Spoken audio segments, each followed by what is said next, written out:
My husband vanished. His secret life turned our world upside down. The kids were restless, continually asking, "Where's Daddy?" And then I said the words. I used to live a life of routine, family, friends, and the occasional bump in the road. But nothing prepared me for the day my husband, Mark, vanished. His unexpected return unveiled a world of secrets, plunging my family into a whirlwind adventure, making us question everything we once held true. If you're curious about how a seemingly ordinary family navigated the dark underbelly of crime, deception, and revenge, I invite you to delve into our journey. What you'll find might just change your perception of the people around you forever. My name is Anna, and this is my story. It was a crisp Tuesday morning when I woke up to find the left side of my bed cold and empty. Initially, I assumed Mark, my husband of 7 years, was already up and about. However, as the day wore on, I noticed his phone, wallet, and car were still in their usual spots. The unsettling feeling in my gut grew stronger, my evening panic completely taken over. The kids were restless, continually asking, "Where's Daddy?" Holding back tears, I always replied with, "He must be busy. He'll be back soon." However, soon turned into weeks, and weeks turned into months. No calls, no texts, no notes, no nothing. Just pure silence. The police were of little help. With no evidence of foul play, they marked him as a voluntary missing person. My heart shattered. How could the love of my life, the father of our 3 children, leave without any explanation? Every day was a challenge, all while battling the betrayal and anger boiling inside me. How could he do this to us? But amidst the despair, there was a glimmer of hope, a burning desire for closure, and an inkling of revenge if he had chosen to desert us. Fast forward to a year later, I had returned from a long day of work, kids in bed. My heart raced as I recognized the familiar handwriting. It was from Mark. "Dear Anna, I don't expect forgiveness. I don't even know if I deserve a chance to explain myself, but if you're willing to hear me out, meet me at the old tree house we built together tomorrow evening at 5 o'clock p.m. Mark." I read the note over and over, each time feeling a mix of anger, pain, and hope. The audacity of this man to disappear for a year and then waltz back into our lives as if nothing happened.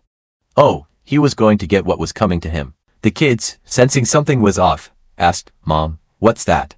"Is it from Daddy?" my eldest daughter Ella asked me. I hesitated, thinking of the best way to shield them from more pain. "It's nothing, sweetheart, just a note from an old friend." That night, sleep eluded me. My mind raced with different scenarios. Was he in trouble? Was he remorseful? Or was this another cruel trick?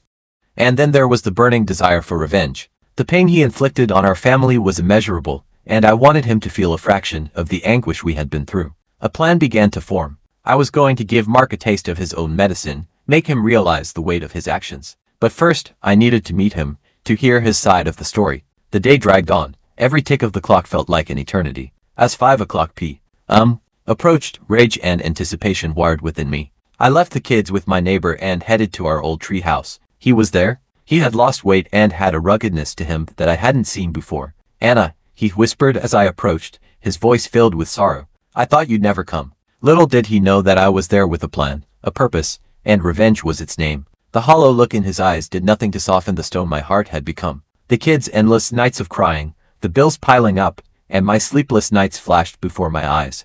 "Anna, I'm so sorry," he began, but I cut him off. "Sorry? Do you think saying sorry now will fix everything?"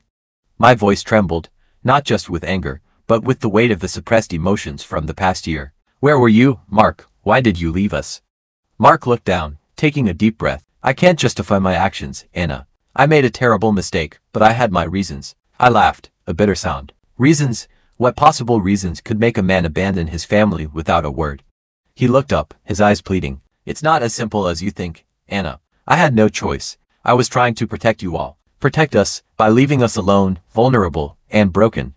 Protect us, that's rich." Mark hesitated, taking a moment to gather his thoughts. "Anna, I got involved with some dangerous people, and I became privy to information I shouldn't have known. Staying would have put you and the kids in danger. I thought distancing myself would keep you safe." While a part of me wanted to believe him, the anger and pain still burned. "So, you played hero and left us to fend for ourselves. You could have at least left a note, something.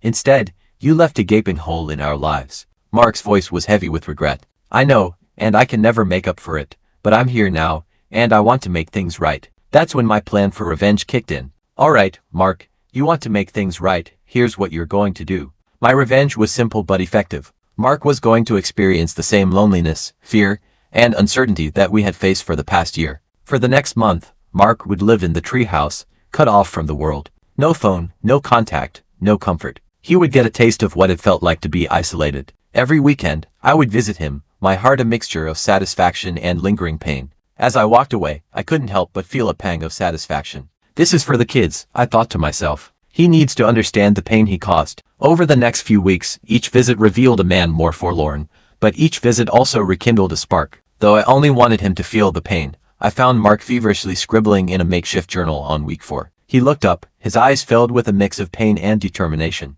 "Anna," he began, "I've been writing, reflecting on everything. I'm beginning to realize the gravity of my mistakes. I want to share this with you, my reflections, my regrets." His words struck a chord, and I found myself torn between my thirst for revenge and the lingering love I still felt for the man before me. The path of revenge had taken an unexpected turn, one that I hadn't foreseen. Week 5 was when things started to shift. The plan was clear: make Mark feel what we felt. But every weekend as I climbed up to the treehouse, what started as a simple way to make him understand the pain he caused turned into a transformative one. His writings painted vivid imagery of our past, our shared joys, all intertwined with his deepest regrets. He shared stories from his journal.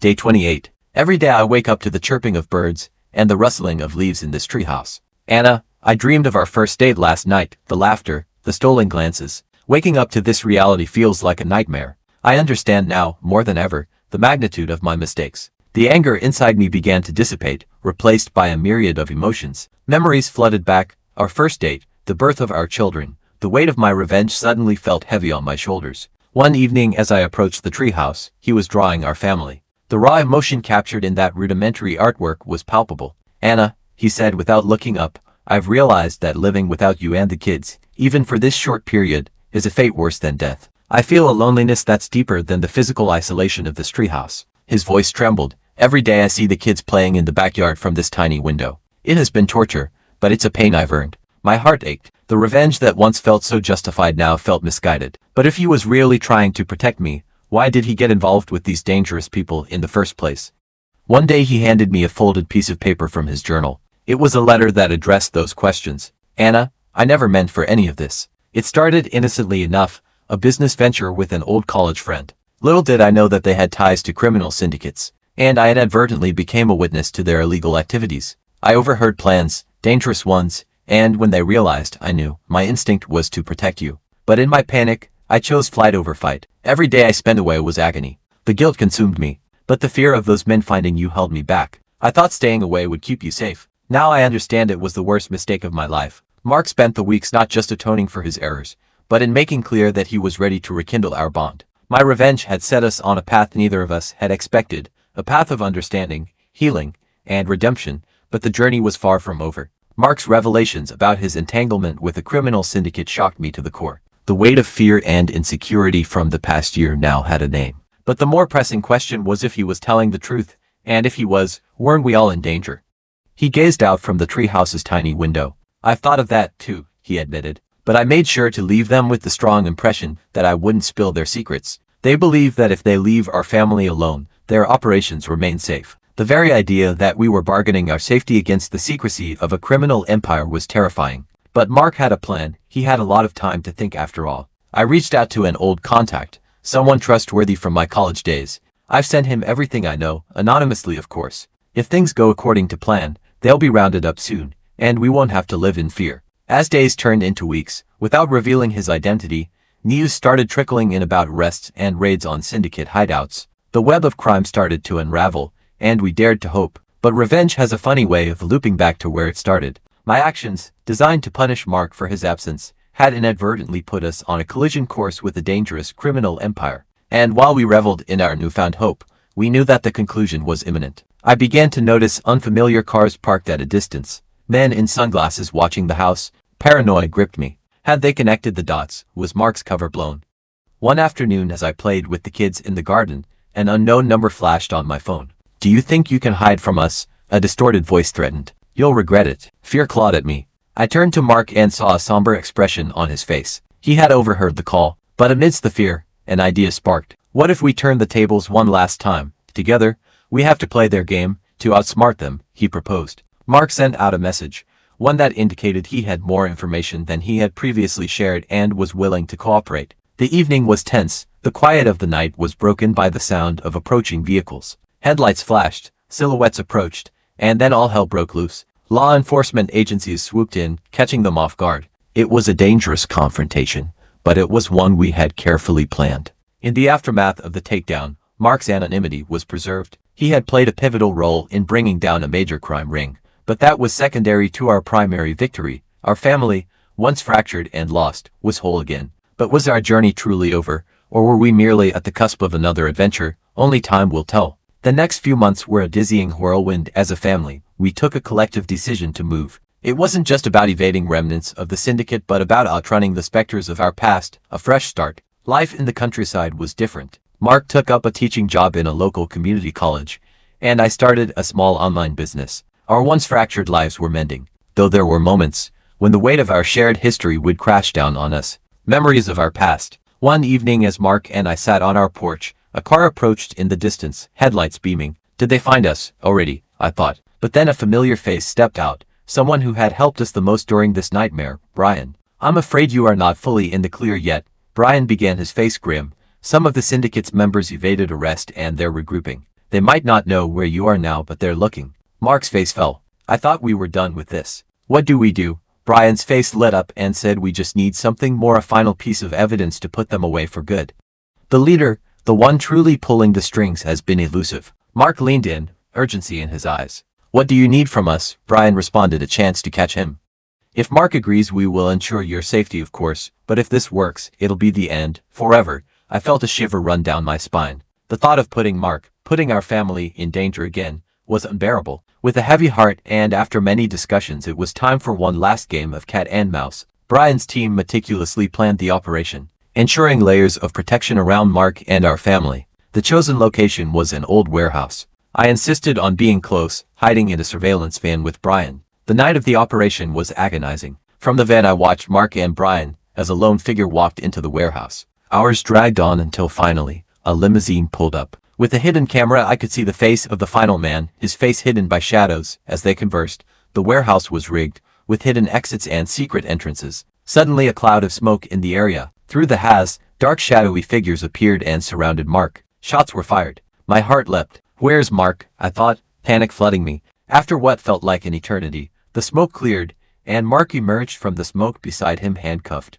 was the syndicate leader, a face I never expected. It was Mr. Thompson, our neighbor from our old life. Brian emerged from the van with Victoria's smile on his face. We got him. The following months saw the syndicate crumbling to the ground with their leader in custody and most of their operations exposed. Mr. Thompson's arrest made headlines. Our life returned to its peaceful rhythm. The scars of our past remained but faded with time. We became local heroes with our story of resilience and love turning into the stuff of legends in our small town. The past shadows receded and we could overcome any storm. Now that you've heard my story, I'm desperate to know. Do you think I handled the situation correctly with Mark? Was my initial plan for revenge justified, or did it go too far? I'm struggling to process everything that happened, and I truly value your honest opinions. Please share your thoughts and let me know if you believe I made the right choices, all things considered. I'm open to any and all feedback, as I'm still trying to make sense of the whirlwind that turned our lives upside down.